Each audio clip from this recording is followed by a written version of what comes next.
Good morning, everybody. Welcome to, I think, the 270th edition of Hawk Blogger Mornings. I am Brian Nemhauser. You can find me everywhere at Hawk Blogger, including TikTok, and we're closing in on 1,000 followers. Would greatly appreciate a quick visit to your TikTok app and click follow at Hawk Blogger as we try to get to 1,000 followers and be able to go live there as well. We got a packed show today. It's going to be a relatively short show today, but in about 15 minutes, I will welcome in Mike Randle of FTN Fantasy. We will talk about the Vikings game.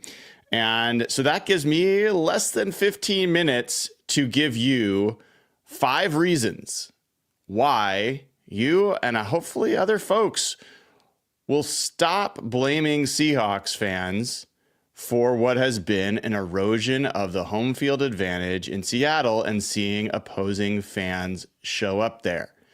All right. Now, this is not to say it's not happening. This is not to say that season ticket holders are without fault or blame. But I'm telling you right now that the discourse around this is lazy. And it is it is going after the little guy, when I think the arrows should be pointing much more in other directions. And I'm going to try to tell you and convince you why that's the case. We're going to start off with the first item on the list of the reasons to stop blaming Seahawks fans for what's going on at Lumen Field. The first one is variable ticket pricing. If you do not know what variable ticket pricing is, let me show you. This is variable ticket pricing. What you can see here, this is the actual prices for tickets for Seahawks games this year by game. What you will notice is that a preseason game, this is the most expensive seat in the house, a charter seat. Preseason game is $182. That's still a lot of money, but you know, when you get the best seats, that's how much they cost. That exact same seat, if you were going to the Packers game, $961. Okay. Even if you're talking regular season, the difference is the Cardinals game was $275 for a home game versus $961 for the Packers, $886 for the 49ers. If you took all of the prices for these regular season games, let's just say, it would be $3,031. If you just sold as a season ticket holder 2 of your games, your 2 most expensive games, you would cover over half your cost for the full season and really cover pretty much the rest of your season. So Seahawks fans are not the ones that are setting these prices. They are not the ones that have created this incentive.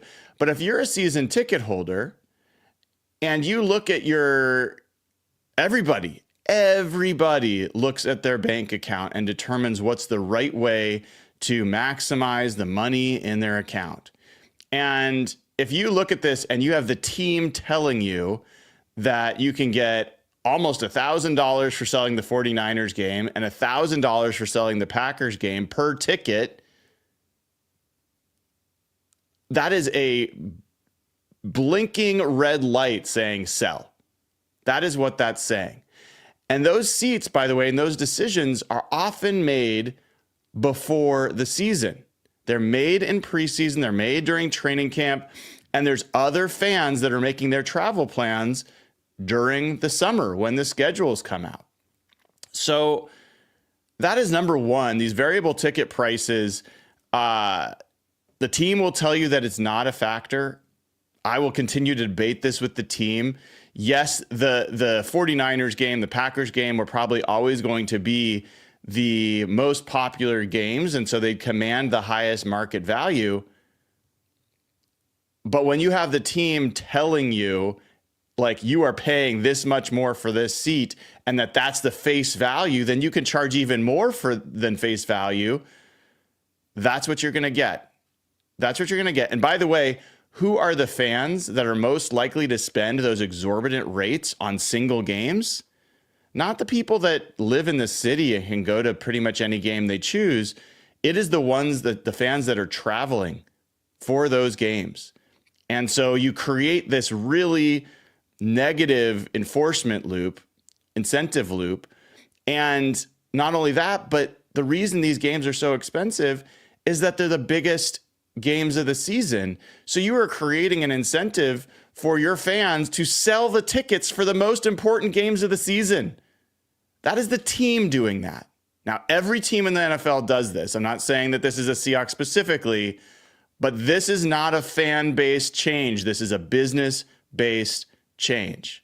Okay, that's number one. I got to move faster if this is going to work. Number two, increased prices. Increased prices. If I told you the price of tickets and how they have changed over time, it's wild, folks. And so let me see if I can pull this up. I should have had this ready, but the point of the, here we go.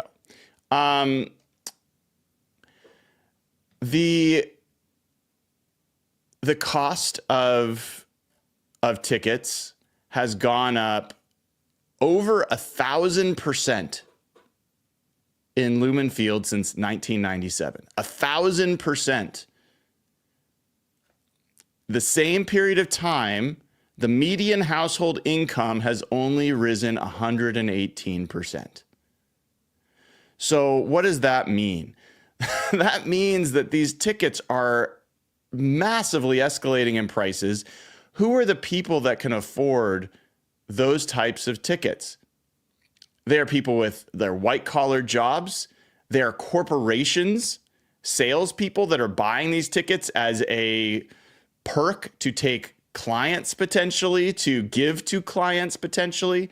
It increases the percentage of casual fans. When I first bought my tickets in 97 and I got $10 per ticket seats from Paul Allen and I sat in the last row of the 50-yard line of the Kingdome, I could touch the roof of the Kingdome from my seats. Those were die-hard Seahawks fans. Those were blue-collar Seahawks fans. And the percentage, even then, the percentage of their income that was going to Seahawks-related business was much higher than the percentage of income that the tickets are going now. Even though the ticket prices have gone up, these tickets do not mean as much to these fans. And you can say that's a fan-based thing. I think the Seahawks fans are still there, but they can't afford the prices that are being demanded for these seats because their salaries, their income has not grown at the same pace that the ticket prices have. That is not a fan problem. That is a business problem. That's number two. Number three, charter seat licenses. Charter seat licenses. These are also known as personal seat licenses. For Seahawks, they're charter seat licenses. These are licenses sold to the seats that allow that license holder to do whatever they want with those seats. Well, and there are a lot of those CSLs that have been sold to ticket brokers. The 100 level that you see all the pictures of, like Packers fans and 49ers fans like owning the 100 level. A lot of those are CSLs that have been sold to ticket brokers. And the Seahawks, because these charter seat licenses exist, cannot revoke those. They have revoked seats from other brokers wherever they can, but they can't do it with CSLs legally. They're going to keep trying. But right now, a lot of those are not fans that are selling those tickets to Packers fans or 49ers fans. They are ticket brokers who own those seats and use them for profit. That's not a fan problem. That's another business problem. All right, number four. You know what? DK Metcalf, anyone else that wants to talk about, I wish Seahawks fans weren't selling their seats. You know what would change how many Seahawks fans would sell their seats? And you know what would change how many Seahawks fans were willing to pay top dollar for seats? If you played well. Be a good team at home. Don't be a losing team at home. Don't fall behind 14-0 at home. That is a team-based issue, a team quality issue. The Seahawks are under 500 at home over the last few years. That is not because of fans selling their tickets. That is because the Seahawks have been a bad football team or a team that has performed poorly at home. You would not even hear those other fans if the Seahawks were kicking their butts. And that was absolutely a possibility in this Packers game. Fans were very much ready to support and cheer. They were very loud through the first part of that game. And then they didn't give you anything to cheer for in that game. So look in the mirror first, I would say, to Seahawks players, coaches, front office, before you point fingers at the people that are paying the money that is paying your salaries. So that's number 4. Number 5, and this one is something that I've been trying to help, and I think is such an easily solvable problem. People are like, stop selling your tickets to Green Bay fans. Stop selling your tickets to 49ers fans. They aren't. They are putting their tickets up on the NFL's only approved ticket selling exchange on Ticketmaster, and whoever buys those tickets gets them. There is no control over who buys your tickets. Now, there's a 20,000 or whatever thousand waiting list called the Blue Pride waiting list for Seahawks season tickets. That is a list of emails and names. I used to work in tech. It is not hard to take that list of people, integrate it with Ticketmaster, and allow people who are selling tickets to the game to say, I want to either limit my sales to people that are on this list, or I want to even give those folks a different price. Like, I want to give them an advantage to buying this ticket. They could absolutely do that. Why don't they do that? Well, because if you want to maximize profit, you want it to go to the highest bidder. You don't care which team it goes to. That's not a fan problem. Again, that is a business problem. And it's an NFL problem. And from my perspective, what you've got to be thinking about doing is actually giving people an opportunity to sell to other fans, other Seahawks fans. Now, these are 5 reasons why I think you should really be pointing the finger in a different direction than the fans for what's going on. But I also want to give you quickly some ways to potentially address this that don't necessarily aren't business negative, because I'm not naive. I know that businesses are always going to be trying to maximize profit. Well, the Dolphins and the Broncos both did things where they either took fans who sold their seats too much and they revoked them and gave them to season ticket holders that wanted them. That's one. Or people that sold their tickets above face value, they took those tickets, they reclaimed those tickets, and they gave them to people that really wanted to be there. And guess what? Those teams have seen an increase in their home field advantage over the last few years. So that's not losing money. That's just moving the tickets to more passionate fans. Another way, I've talked to you about this. I just said it. Create a way for people to sign up as verified Seahawks fans. Integrate that list with Ticketmaster so that Seahawks fans can give an advantage to other Seahawks fans to buy their tickets. When I surveyed Seahawks fans, over 75% of season ticket holders said that they would prefer to sell to a Seahawks fan if given the opportunity. 50% said that they would even give it to them at a discounted price as long as it was close to face value. All right. Another opportunity, create a loyalty program. Create a loyalty program for people that go to games for years on end, for people that have been season ticket holders for a long time, for people that don't sell their seats. Consider lowering their prices. Consider rewarding fans that have been loyal to your team. That is also a very good business practice.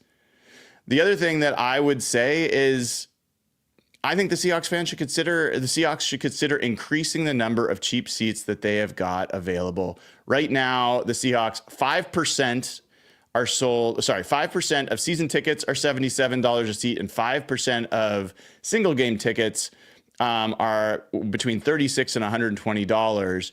I think that they should bring more cheap seats back to be able to bring more of the blue collar fans back to, and the passionate fans back to the game.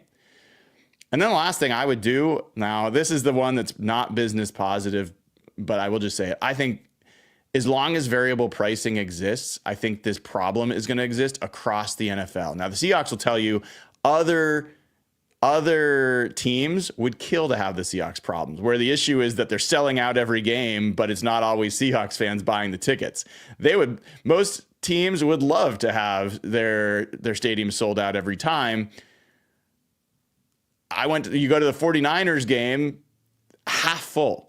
You go to the Arizona Cardinals game, half full. So this is not a problem from a business perspective for the Seahawks. But I'm telling you, the Seahawks home field advantage is a business value. It is a brand value.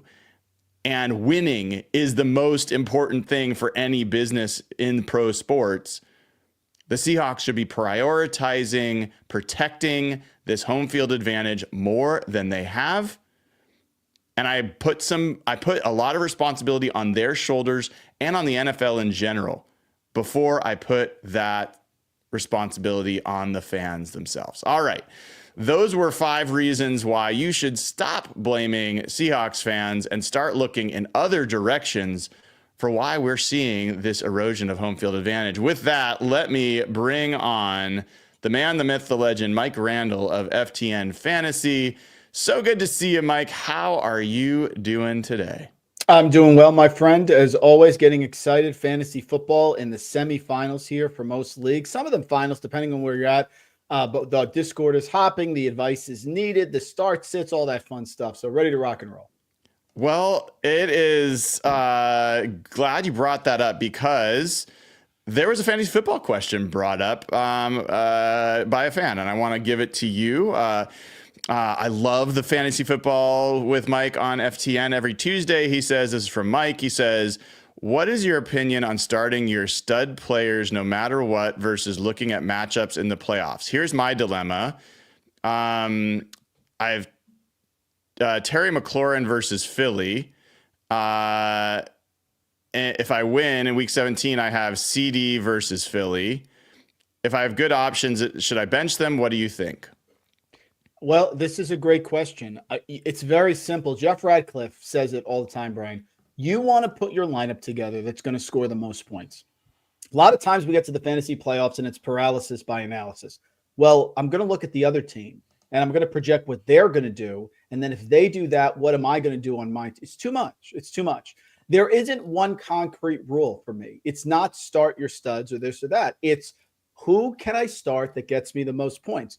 For this particular person, great question. I have Terry McLaurin right now as my wide receiver 10 for the week. Now, I know Philadelphia is a tough matchup, but I also know Terry McLaurin is a massive target share. Jeff Radcliffe has him at wide receiver 15. So the only way that I would not start, for example, Terry McLaurin, is if I had a wide receiver that I ranked higher.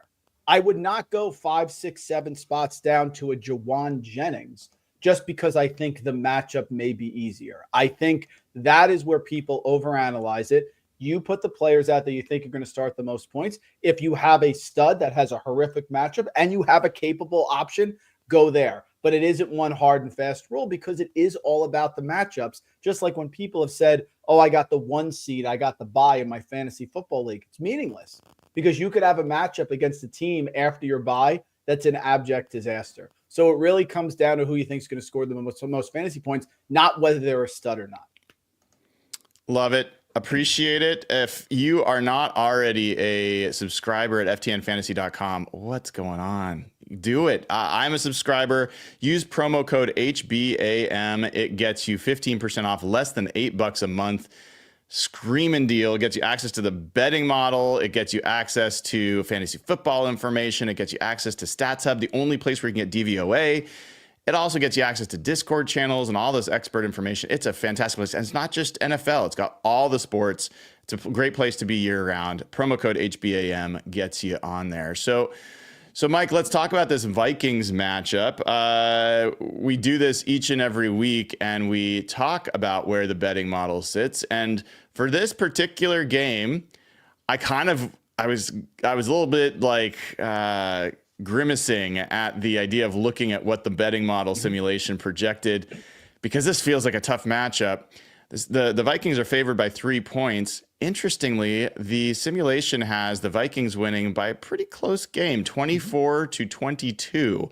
Talk to me about this game. This game on the surface is a slam for the Seahawks. On the absolute surface, you have a Vikings team coming in that everyone thinks, Brian, is probably a little overrated. Just the general feel, I think, across the NFL is, people mention teams who can win the Super Bowl. No one's saying the Vikings. So they come in at 12-2. They're on a 7-game winning streak. And now after 3 straight home games against Arizona, Atlanta, and Chicago, they go on the road at the 12th man at Seattle. This has all the makings of a Seattle win. The reason I think the model doesn't show a big edge for Seattle, which is why I come on the show to hear from you, is the injuries and the question marks for the players being injured. Because if everyone on Seattle was full health, I don't care about last week. Every game is a separate entity. I think this is a slam spot for Seattle. You look at the 2 games the Vikings lost. They played Detroit. They lost 31-29. Lions were able to put a lot of points up on them. They lost at the Rams 30-20. Rams were able to score. Look at their other games on the road. At Jacksonville, 12-7. At Tennessee, 23-13. Tennessee stinks. So I do think that on the surface, this sets up the Seahawks need the game. The Vikings really don't. I mean, they do to a certain extent, but they're due for a letdown. Sam Darnold pick sixes. The problem is the health. That is the unknown variable. Health of who? And I will tell you the answer. I would want to know specifically Kenneth Walker, Geno Smith. Those are the ones that I think matter the most. Yeah, I would expect Geno Smith is going to play. That seems very, very clear. Good. He practiced fully yesterday, and I'd expect that to continue this week. Kenneth Walker, Zach Charbonnet did not practice yesterday. We'll know today, but Mike McDonald said that Kenneth Walker was going to get more reps today, so it's not a surprise. And Wednesdays typically have been days that they rest, especially the running backs. They've been resting more veterans as the season's gone on. My bet is that both Kenneth Walker and Zach Charbonnet will play in this game. That's good news. That's good news because the Rams, who were the last team to beat the Vikings, how'd they do it? Stafford had 4 touchdown passes. He had 2 to Demarcus Robinson, that old wide receiver 3. We talked about that against the Vikings. The Cooper Kupp had 1 and Puka went 7 for 106, and Kyren Williams had a great game. So I think you have to score. I think you have to get pressure on Sam Darnold. And I think that the Vikings are not some incredible team that goes on the road and dominates. So I think this sets up. You have your full cadre of weapons. I think the Seahawks are going to win this game. That is really encouraging. We'll take any kind of optimism right now because last week was a absolute gut punch for Seahawks fans. And interesting, kind of to build on your point, Mike, we're talking to Mike Randle of FTN Fantasy. You can find him at Randle Rant. The Vikings are one of the best run defenses in the NFL, but something's happened the last few weeks. They've given up an average of 142 yards rushing per game over the last 3 weeks. And if I look at the players that have had their best games against the Vikings defense on the ground, well, Jahmyr Gibbs, well back in week 7, had 116 yards, 2 touchdowns. Jordan Mason had 100 yards and 1 touchdown. That was week 2. So those are pretty long time ago. But then you've got week 14, Bijan Robinson, 92 yards and a touchdown. Week 15, DeAndre Swift, 79 yards. Week 13, James Conner, 68 yards, 4 yards. All these guys are over 4 yards per carry. The run defense has seemed to step back a little bit. Yeah, I think they're trying to compensate for the struggles with their pass defense. And this was a Vikings team that I saw over in London struggle also against the Jets late in the game. They looked strong early on. Aaron Jones got knocked out. Sam Darnold did what Sam Darnold can do. And then here came the Jets late in the game. That is a schematic here. And they've tried to do some different things with Brian Flores to try to compensate for their pass defense. And I think they are allowing sort of a bend but don't break philosophy for the rushing attack. Seattle is one of the few teams that has the dual running backs that can catch balls out of the backfield with the ability to take the top off with the passing attack. So I think it sets up well. I get it. I think last week, Brian, and it was very ominous, you mentioned about how Josh Jacobs is someone who always did well when he's with the Raiders against Seattle. And certainly Green Bay, who I've mentioned to you, I think is going to at least the NFC Championship, if not the Super Bowl, was just a bad timing situation. But for this week, against an overachieving Vikings team who had 3 straight home games, who has not dominated on the road against anyone, coming to Seattle, this is a quintessential spot for the Seahawks to really play well.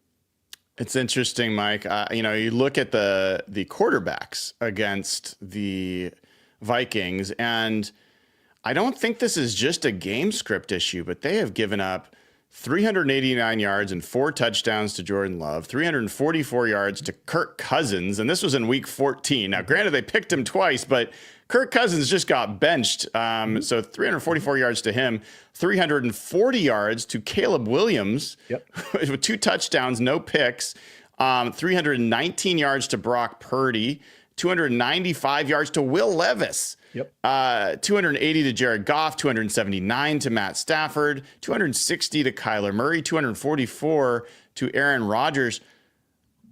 There's pretty much everybody they've played, they've given up some pretty gaudy passing numbers to.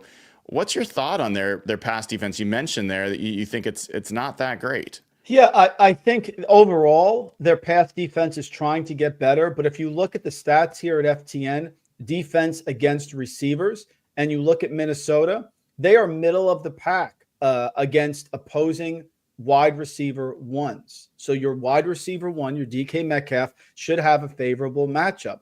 You end up looking at opposing wide receiver twos. They are just 11. So they are very mediocre at defending these positions. They're surprisingly good against wide receiver threes. They're the 5th best team in DVOA against opposing wide receiver threes. So this is a game that you should be able to attack your top wide receivers with DK and Jackson Smith and Jigba, and you should be able to get the running backs as well.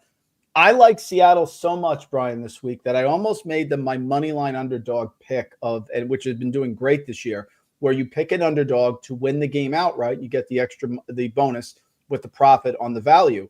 The only reason I didn't is because I think it's a great spot for the Bears against the Lions, who are bleeding right now, having given up 79 points in the last 2 games at home. And that's a rivalry divisional game. But my second choice was Seattle. I really think that Minnesota you're hitting them at the right time. Their pass defense hasn't been great. Their run defense is starting to show some trouble. Remember, beginning of the year, everybody thought they were the worst team in the division, the NFC North. They had the longest odds behind Chicago. Chicago was the darling with all the offensive weapons. So we're seeing a little regression. Give me a pick 6 for Seattle, some pressure on Sam Darnold.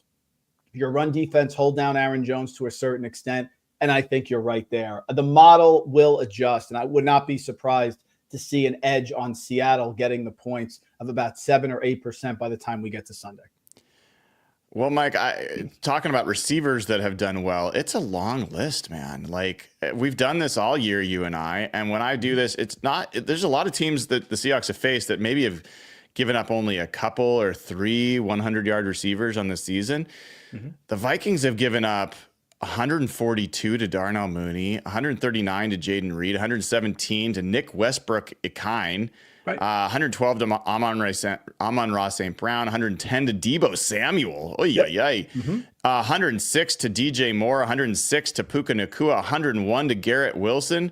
They gave up 98 yards to Ray McLeod. Yes. That's a long list. That is 8 guys, and that's 9 guys if you include Mr. McLeod in it. That's pretty damning, and for a team that has the kind of pass rush that the Vikings have, a little surprising to see that they're that leaky in the pass defense. I believe in regression, Brian, as a former math teacher, positive and negative. When a team I think is good has been struggling, I believe they're going to turn the corner and regress. And when a team I thought really is overachieving, at some point they're going to regress. Another stat for you: Minnesota is 4th best in the NFL in sacks per game, 3 per game. Denver, Houston, Baltimore, Minnesota. Last 3 games, momentum matters because people don't look beyond the stats.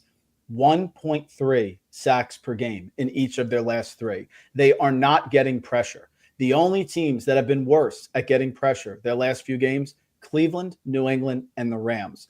You are hitting them at the right time. My suggestion to the head coach, bomb one to start the game.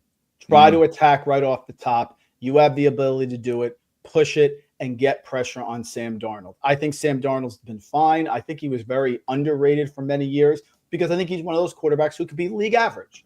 I really do. And the next one is going to be Daniel Jones, who will find a place at some point and have a decent 8 or 9 games, just average. Jimmy Garoppolo, those type of guys, they're average. Sam Darnold's playing over his head. Now you're going on the road to Seattle in a game you really need. You haven't been playing well lately. You've been a sieve against receivers. Your run defense is struggling. You're only getting 1.3 sacks per game the last 3 games. Check, check, check, check, check. I'm glad to hear the health for Kenneth Walker and Zach Charbonnet. Geno Smith, much better than Sam Howell. I like Sam Howell, but you want Geno under center, of course. And I think you're going to be right there. So the model right now has it really close. It's a 3-point game, so there's no edge. But if those players are fully healthy, I think that edge changes. I really like Seattle this week. I do. Now, Mike, let's go from that to another one that's pretty darn interesting looking at the model. Everybody's just assuming the Rams are going to win their next 2 games. No. Rams go to the Jets. Rams are favored by 3.5. Mm-hmm. The model. Tell us what the simulations got in terms of, I'm looking at it. I'll do it for you so you don't have to look it up. Mm-hmm. It has the Rams 22.9 points and the Jets 22.8 points. Mm-hmm. Yeah, Talk to us about this game. Yeah, the issue is the Rams defense. The Rams defense all year has not been great. Their offense has been good, but you saw last week, Brian, their offense wasn't even really clicking. I mean, Cooper Kupp, but fantasy owners are still coming at me, or drafters who are saying, 0 points for Cooper Kupp. This is a Rams defense that is not good. And you're going on the road to the Meadowlands. Not that the Jets have been great, don't get me wrong, but their offense did look pretty good with Devontae Adams and Garrett Wilson, and Breece Hall came back and he scored a touchdown. So it's still a Jets team that can put up points. You see that Rodgers is probably not going to get pressured by the Rams at home. We talked about this. So Rodgers should be able to score. I like the Jets. I pick the Jets on a lot of the shows I go on during the week. We have it as one of our biggest edges. Yeah, I don't think the Rams are any lock. I understand that the Rams win. I believe they win, they get the division. Is that correct? Do I have that right? But I the Seahawks still have control of their destiny. But Seahawks okay. So yeah. the Rams need this game. I don't believe that this is going to be a Rams win. I do think the Jets are going to win, and the main reason being the way that you get to Rodgers is by putting pressure on him. I don't think the Rams are going to do that. And if you don't do that and you let Rodgers sit back there and throw, that's the one thing he's still really good at. Well, that would be interesting. I certainly have had my eye on that game. I don't know that Sauce Gardner and DJ Reed will drop passes thrown directly to them the way that the 49ers did last Thursday night multiple times. So we'll see. The other thing I was going to bring up before I let you go, Mike, big news in Atlanta. They make the move at quarterback from Kirk Cousins to Michael Penix Jr. Michael Penix Jr. is obviously a guy in University of Washington that a lot of folks out here are following closely. How are you expecting him to play in his first game, and how's it affecting projections for their game this week against the Giants, which otherwise I don't think anybody in the world would tune in to watch. But now it's kind of the best game to tune into the early set. Yeah, we project Penix for about 230 passing yards. We went through this yesterday as a team. 1 touchdown, 1 interception. You're right. They would not have tuned into this game at all if it wasn't for this. My problem is not drafting Michael Penix. They want to draft Michael Penix. They believe in him. That's great. The problem, Brian, is if you look at the timeline, they went to the combine, they saw Penix, and a week later or 10 days later, they gave Kirk Cousins $90 million guaranteed. That's the problem. They should have just went with Penix. But if you're going to give Cousins that sort of money, and I know he can get out of the contract in a couple of years. I get it. A 4-year contract is not a 4-year contract. I understand. But it's still $90 million guaranteed. That was the mistake. He has a great arm. He was able to throw a great deep ball. They need to jumpstart the offense. What better way to do it than the Giants? And if it doesn't work, at least he gets some experience for next year. I just don't like the path of we saw Penix, we really like him. Hey, Kirk Cousins, here's $90 million. That's it. It's nothing against Michael Penix. I think he could be really good, and it's what this offense needs. But it's going to be a run-heavy attack. And what better way to start than against the Giants, right, at home? So it's interesting. We have Penix for 231-1 fantasy points, about 13 to 14 fantasy points. So not someone you're going to start here unless then you're in a really deep 2-quarterback league. But I think he has a chance to do some nice things because the Giants shouldn't really do much against the Falcons. We have no edge either way, either on the total or the side. It's a tough situation in some ways for Michael Penix because he's going to be compared to other rookie quarterbacks that have been now starting for 15 weeks. That's correct. And he has not had that opportunity. Bo Nix was a very different player in week 1 than he's been the last few games of the season. You know, we've seen other rookie quarterbacks grow through their growing pains. So really curious to see how Michael Penix does. I have a lot of confidence in that guy. I love watching him throw the football. So I will certainly be watching that game. All right. That is Mike Randle of FTN Fantasy. Mike, thank you so much for coming on. It's great to see you as always. Brian, I appreciate it. And when we meet next week, you will have a W. I'm telling you right now. All right. From your mouth to God's ears, that is Mike Randle. Make sure you follow him at Randle Rant. And make sure you go to ftnfantasy.com, use promo code HBAM to get you 15% off. It is an amazing deal, less than $8 a month. You are going to love the access you get over there at ftnfantasy.com.